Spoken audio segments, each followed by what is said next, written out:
सभी को हमारे YouTube चैनल पे बहुत बहुत स्वागत है।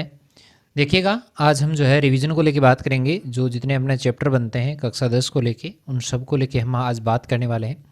बिना किसी टेंशन के आप जो है अगर इन वीडियोस को देख लेते हैं तो आई थिंक मैं मानूंगा कि लगभग आपका जो है 80% जो सिलेबस है वो इसमें कवर हो जाएगा। कहीं कोई मतलब 1% भी मैं जो है इसमें कमी नहीं छोड़ूंगा।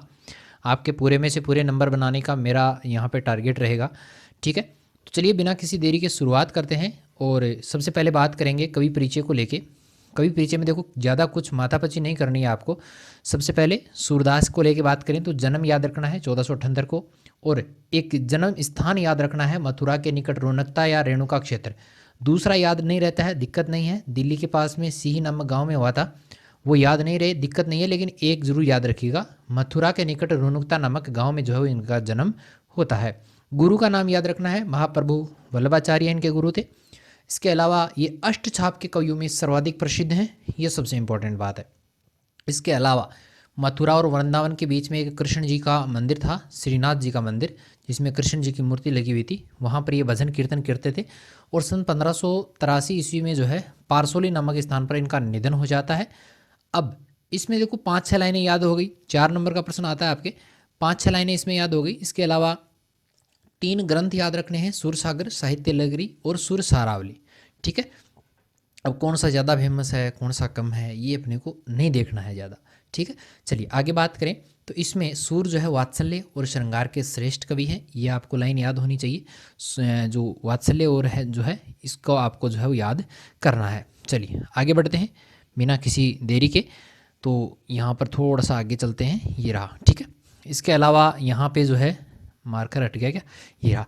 सूर ने मानव प्रेम की गौरव गाथा के माध्यम से ये लाइनें याद नहीं रखनी। इसके अलावा एक लाइन याद रखनी है कि सूरदास ने अपने काव्य में जिस भाषा का प्रयोग किया गया है वो है ब्रज भाषा का प्रयोग। ठीक है, ये ब्रज भाषा आप याद रखिएगा, आगे कुछ याद करना नहीं है, ये आपका कवि परिचय हो जाता है। अब सबसे ज़्यादा प्रश्न जो है आपके उठाए जाते हैं यहाँ से। ये अगर बढ़िया से आपको क्लियर है तो कहीं कोई दिक्कत वाली बात नहीं है इसमें, और सारे प्रश्न भी याद हो जाएंगे। प्रश्न यहीं से उठेगा, देखो ये कि मान के चलो कि प्रश्न जो उठेगा वो यहीं से उठेगा। देखो कैसे कि सुरसागर के भ्रमर गीत से 4 पद लिए गए हैं। तो पहली बात, सुरसागर में कहाँ से लिए गए हैं, भ्रमर गीत से लिए गए हैं। कितने पद, 4 पद। ये तो 4 तो दिए गए हैं, ये तो आपको सबको दिख रहा है। तो क्या बात है मुख्य कि श्री कृष्ण ने मथुरा जाने के बाद स्वयं न लौटकर उद्धव के जरिए गोपियों के पास संदेश भेजा था। उद्धव ने निर्गुण ब्रह्मा और योग का उपदेश देकर, ये 2 लाइनें याद होनी चाहिए। छोटा वाला प्रश्न बनता है कि उद्धव ने किस प्रकार का संदेश दिया था, तो निर्गुण ब्रह्मा और योग का उपदेश देने वो कहाँ आए थे, गोपियों की विरह वेदना को शांत करने आए थे। प्रश्न बनता है कि उद्धव जी जो है वो ब्रज क्यों आए थे, किस कारण से आए थे, तो वे निर्गुण ब्रह्मा योग का उपदेश देने, गोपियों की विरह वेदना को शांत करने आए थे। ठीक है, लेकिन गोपियाँ ज्ञान मार्ग की बजाय प्रेम मार्ग को पसंद करती थी। प्रश्न यहाँ से भी आता है कि गोपियाँ ज्ञान मार्ग के बजाय प्रेम मार्ग को पसंद क्यों करती थी, क्योंकि कृष्ण यहाँ पर थे, कृष्ण सबको मोहित करने वाले थे, का रूप सौंदर्य बड़ा मतलब आनंद देने वाला था। तो इस कारण गोपियाँ जो है वो प्रेम मार्ग को पसंद करने लगी थी, कृष्ण से प्रेम करने लगी थी। इस कारण उन्हें उद्धव का शुष्क संदेश पसंद नहीं आया। प्रश्न ये भी है कि उद्धव ने कौन सा शुष्क संदेश दिया था जो गोपियों को पसंद नहीं आया, तो वो दिया था ब्रह्मा का और योग उपदेश। तभी वहाँ पर एक भौरा आता है और यहीं से भ्रमर गीत का जो है प्रारंभ माना जाता है। गोपियों ने भ्रमर के बहाने उद्धव पर व्यंग्य बाण छोड़े, व्यंग्य बाण को तीर लेके नहीं छोड़े भाई, है ना। पहले पद में गोपियों की यह शिकायत वाजिब लगती है कि यदि उद्धव कभी स्नेह के धागे में बंधे होते तो वे विरह की वेदना को अनुभूत अवश्य कर पाते, यानी जगह पर बीता बिन विरोह की काई हुई। दूसरे पद में गोपियों की यह स्वीकारोक्ति कि उनके मन की बिलासाएं मन में रह गई। प्रश्न देखो ऊपर वाले में भी बनता है, दूसरे में भी बनता है कि मन की बिलासाएं मन में कैसे रह गई, और कृष्ण के प्रति उनके प्रेम की गहराई की अभिव्यक्ति वो करती हैं। तीसरे पद में उद्धव की योग साधना को कड़वी ककड़ी के समान बताया है, अरुचिकर बताया है, उनमें रुचि नहीं है, योग संदेश में रुचि नहीं है इनकी। इसके अलावा एक निष्ठ प्रेम की दृढ़ता में विश्वास यहाँ पे प्रकट करती है। प्रश्न यहाँ से भी बनता है कि एक निष्ठ प्रेम में दृढ़ विश्वास गोपियों को किस तरह से होता है। चौथे पद में उद्धव को ताना मारती हैं, कृष्ण ने राजनीति पढ़ ली है। अंत में गोपियाँ जो है उद्धव को राजधर्म की शिक्षा देती हैं, राजधर्म प्रजा का हित याद दिलाया जाता है, और ये सूरदास की लोक धर्मिता का प्रतीक है। यहाँ से भी एक प्रश्न बन रहा है।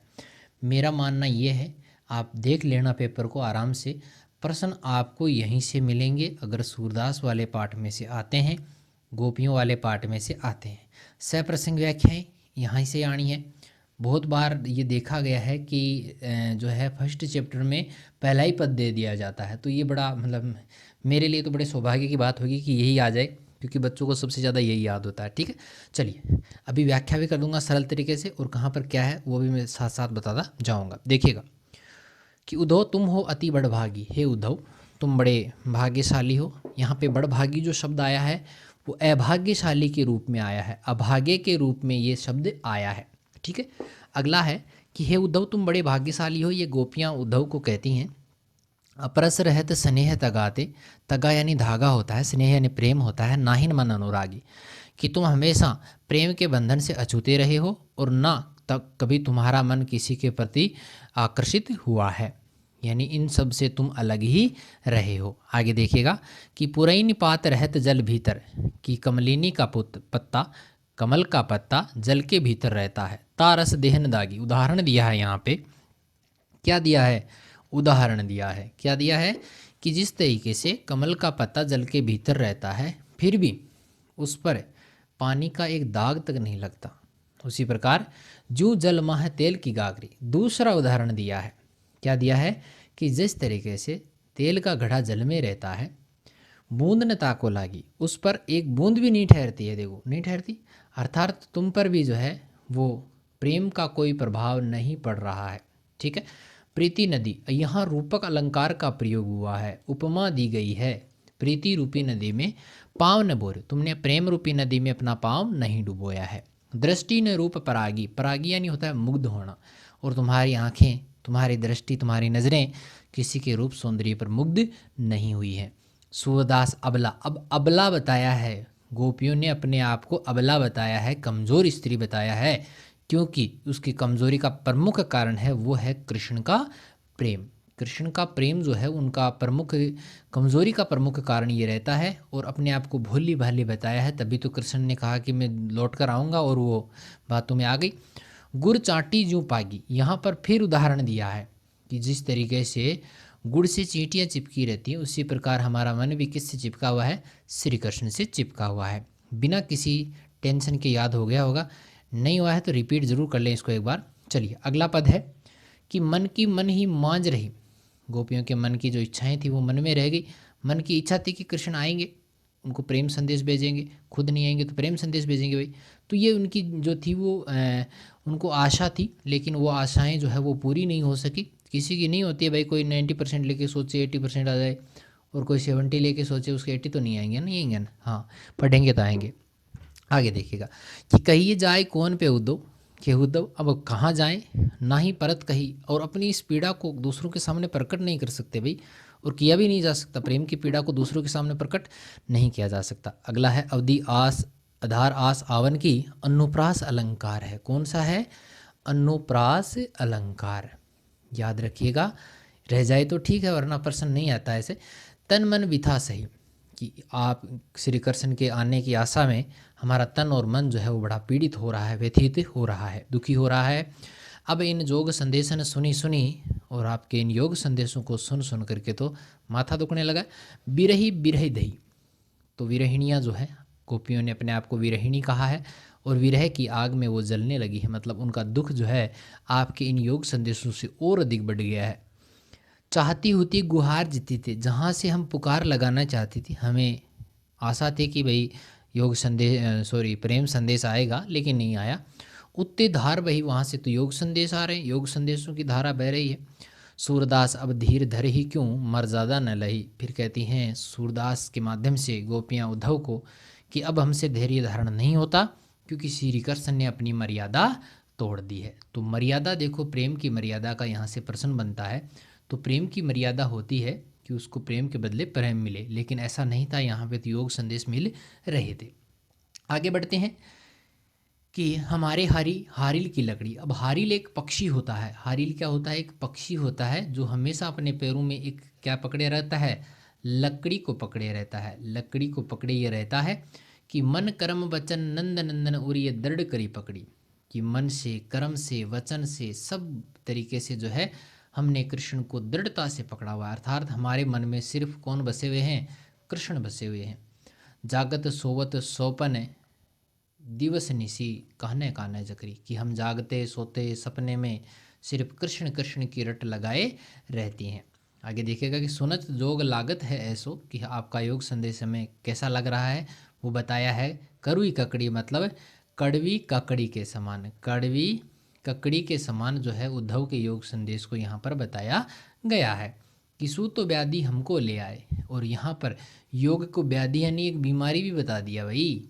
क्या बता दिया? बीमारी, कि आप हमारे लिए एक ऐसी बीमारी ले आए, देखी सुनी न कोरी, जिसे हमने ना कभी देखा ना कभी सुना ना कभी महसूस किया। ये तो सूर तिन्हीं ले सौंपो जिनके मन चक्री। हे उद्धव जी, आप ये संदेश ऐसे लोगों को दें जिनके मन क्या है? अस्थिर है, चलायमान है, रुक नहीं रहे हैं, भटकाव की स्थिति जिनके मन में है, ऐसे लोगों को आप इस प्रकार की शिक्षा दें। प्रश्न बनता है कि जो है योग संदेश कैसे लोगों को देने की बात कही थी, तो वो अस्थिर मन वाले लोगों को देने की बात कही थी। अगला है कि हरि है राजनीति पढ़िया है। अरे भाई, कृष्ण ने तो राजनीति पढ़ ली है आजकल, मतलब हमारे साथ राजनीति के जैसा व्यवहार वो कर रहे हैं। समुझी बात कहकर मधुकर के समाचार सब पाए। हे उद्धव जी, कृष्ण ने जो संदेश भेजा था वो हमें मिल गया है, प्राप्त हो गया है। एक चतुर होते पहले ही, एक तो वो पहले से ज़्यादा चतुर थे, और अब तो उन्होंने अपने गुरु से क्या पढ़ ली है? राजनीति का पाठ पढ़ लिया है भाई। किसका पाठ पढ़ लिया है? राजनीति का पाठ पढ़ाने वाली कौन थी? वहाँ पे तो शायद कुब्जा थी, वो राजनीति का पाठ पढ़ा रही थी उसको। कि बड़ी बुद्धि जानी जो उनकी योग संदेश पठाए, कि अब तो देखो उनकी बुद्धि इतनी बढ़ गई है कि वो हमारे लिए योग संदेश भेज रहे हैं।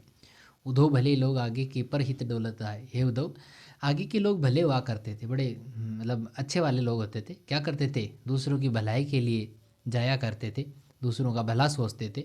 लेकिन श्री कृष्ण ऐसा नहीं सोच रहे हैं।